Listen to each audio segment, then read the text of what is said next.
Raquis cervical. El raquis cervical va a estar constituido por el raquis cervical superior, también denominado raquis suboccipital, con la primera vértebra cervical o atlas y la segunda vértebra o axis.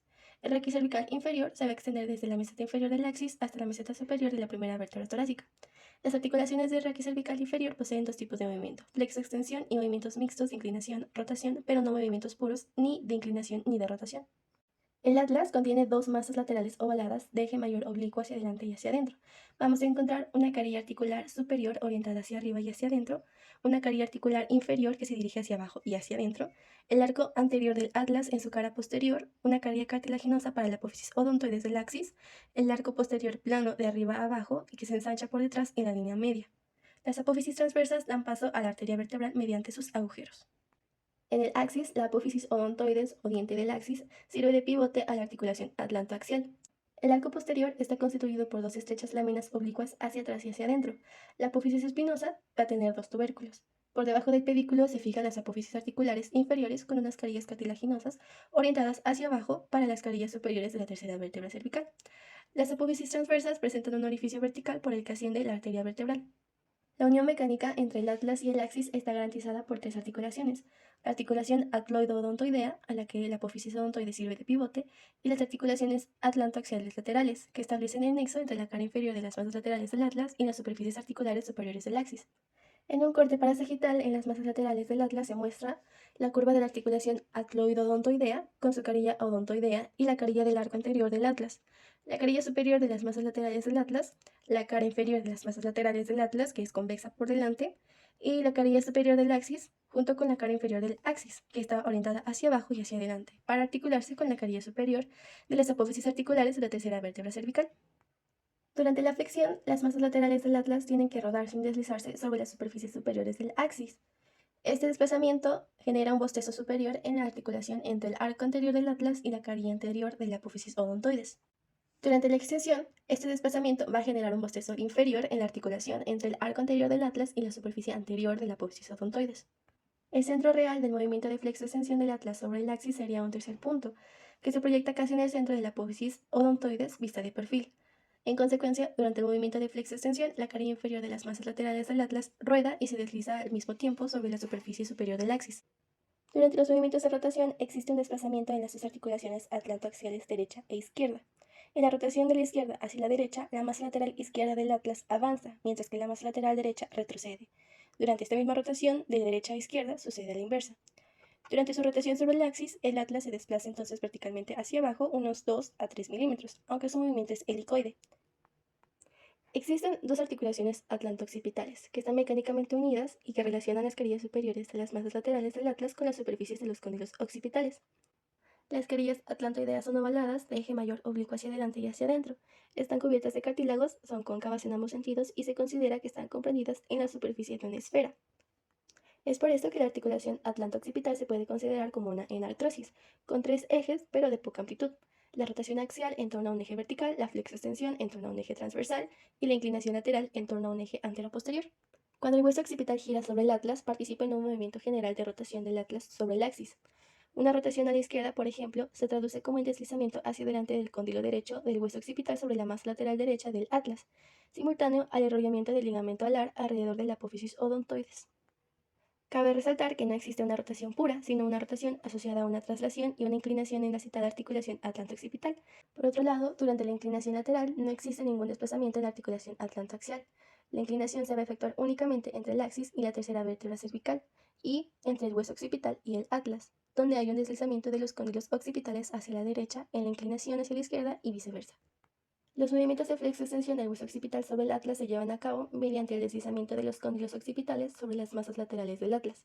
Durante la flexión, los cóndilos occipitales van a retroceder sobre las masas laterales y este movimiento se acompaña siempre de una flexión en la articulación atlantoaxial. Va a estar limitado por la tensión de las cápsulas y de los ligamentos posteriores. Por otro lado, durante la extensión, los cóndilos occipitales se van a deslizar hacia adelante sobre las masas laterales del atlas. La amplitud total de la flexo-extensión en la articulación atlanto-occipital es de 15 grados. ¿Cuáles van a ser los ligamentos del raquis suboccipital? Pues en un corte sagital vemos al ligamento del vértice del axis, al ligamento transverso occipital, el ligamento transverso axial, al ligamento cruciforme, al ligamento occipitoaxial medio, que se extiende por los ligamentos occipitoaxiales laterales, el ligamento longitudinal posterior, el ligamento atlantoaxial anterior, que prolonga hacia abajo el ligamento atlanto-occipital anterior, el ligamento longitudinal anterior, que recubre todo este conjunto por delante y se inserta en la cara inferior de la apófisis basilar. Por otra parte, los arcos posteriores van a estar unidos por los ligamentos atlanto-occipital posterior, ligamento atlantoaxial posterior, el ligamento interespinoso, el ligamento nucal, el ligamento amarillo, que une al arco posterior del axis al arco posterior de la vértebra cervical tercera. Ahora, pasando al raquis inferior, vamos a empezar describiendo a una vértebra cervical tipo. El cuerpo de la vértebra, con su meseta superior, tiene dos prominencias planas, que serían las apófisis unciformes, entre las que se encargan las carillas articulares correspondientes a la meseta inferior de la vértebra superior. A través del disco intervertebral se va a articular con la meseta inferior de la vértebra subyacente para los movimientos de flexo-extensión. Tenemos los pedículos vertebrales, las apófisis transversas cervicales. El arco posterior va a estar constituido sucesivamente por los pedículos, las apófisis articulares, las láminas vertebrales y las apófisis espinosas. Tenemos que por delante de los cuerpos vertebrales se va a extender el ligamento longitudinal anterior y por detrás el ligamento longitudinal posterior. Entre las láminas vertebrales se extienden a cada lado los ligamentos amarillos. Las apófisis espinosas van a estar unidas entre sí por los ligamentos interespinosos prolongados hacia atrás por un ligamento supraespinoso. Las apófisis transversas van a estar unidas entre sí por los ligamentos intertransversos. Durante el movimiento de extensión, el cuerpo de las vértebras subyacentes se inclina y se desliza hacia atrás. El núcleo pulposo se desplaza ligeramente hacia adelante y de este modo las fibras anteriores del anillo fibroso se tensan más. Este deslizamiento hacia atrás del cuerpo vertebral va a generar el aparecimiento de un bostezo en la articulación cigoapofisiaria. Durante el movimiento de flexión, el cuerpo de la vértebra subyacente se inclina y se desliza hacia adelante, lo que desplaza al núcleo hacia atrás, tensando las fibras posteriores del anillo fibroso. Asimismo, tenemos un eje mixto de rotación e inclinación. Cualquier deslizamiento de la cuarta vértebra cervical solo puede ser un deslizamiento global hacia arriba para una flexión o global hacia abajo para una extensión. O un deslizamiento desigual donde una de las carillas de la cuarta vértebra cervical, por ejemplo la izquierda, se eleva y la derecha desciende.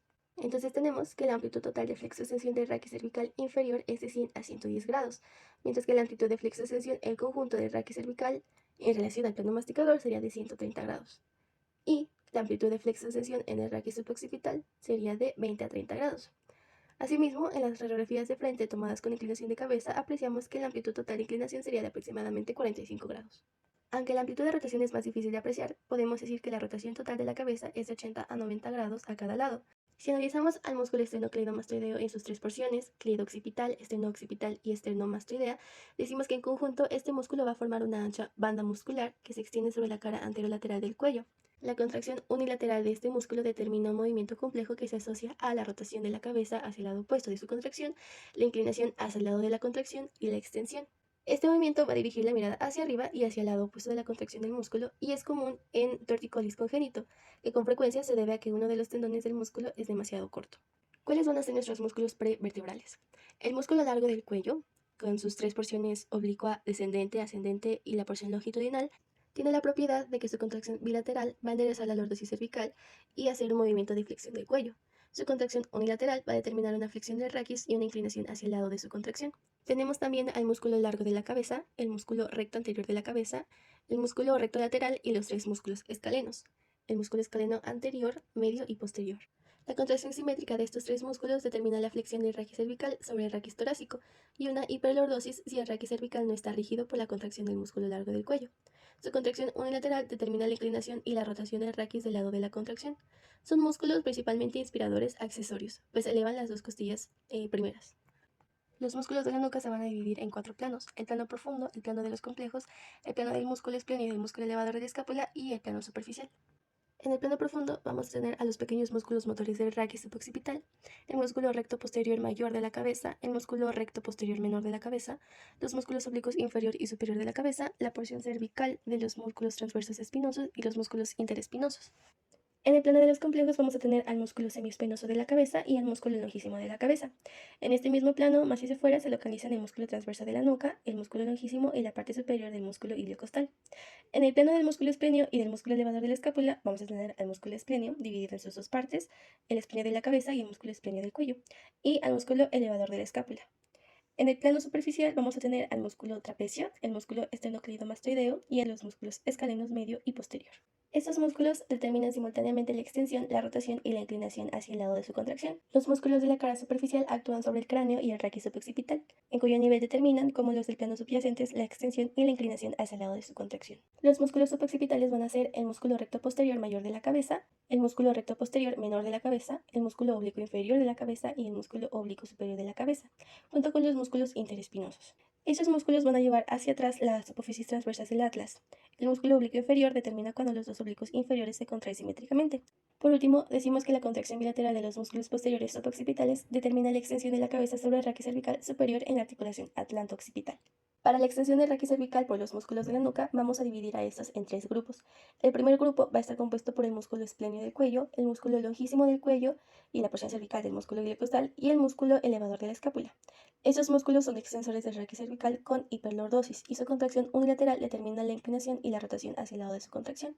El segundo grupo lo comprenden los músculos transversoespinosos, el músculo semiespinoso de la cabeza, el músculo longísimo de la cabeza, el músculo espléneo de la cabeza y los músculos suboccipitales. Todos estos músculos extienden el raquis cervical con hiperlordosis y extienden la cabeza sobre el raquis debido a sus inserciones directas en el hueso occipital. Finalmente, en el tercer grupo vamos a tener al músculo trapecio junto con el músculo esternocleidomastoideo. La contracción simultánea de estos tres grupos musculares determina una rectificación del raquis cervical en su posición media y son indispensables en el equilibrio de la cabeza y el transporte de carga sobre sí misma. Por último, vamos a hablar de la importancia del pedículo vertebral. El papel mecánico del pedículo vertebral es garantizar la unión entre la columna de los cuerpos vertebrales y el arco posterior, a la vez que funciona como protector del eje nervioso y envuelve una cavidad medular repleta de hueso esponjoso. En estos cilindros hay una característica que siempre permanece en todos, es el ojo del pequeño perro. Roy Camille insertó un tornillo en el eje de este pedículo para solidarizar el arco posterior con el cuerpo vertebral y así disponer de un apoyo sólido sobre una o varias vértebras. Y esto es a lo que se le conoce como ver a las vértebras a los ojos. La introducción del tornillo pedicular representa un progreso muy importante en la cirugía raquídea para fijar fracturas, colocar placas o apoyarse sobre una o varias vértebras por la razón que sea. Esta idea innovadora deriva principalmente de un perfecto conocimiento de la anatomía. El análisis de la biomecánica del raquis resulta importante para nuestra carrera en la identificación y la prevención de posibles patologías raquídeas, pues factores como el estilo de vida sedentario, las malas técnicas de carga, trabajo o incluso posturas incorrectas van a arraigar consecuencias negativas que podrían evitarse desde un principio. Comprendiendo su mecánica, podemos aplicar tratamientos y poder evaluar a nivel patológico a nuestro futuro paciente.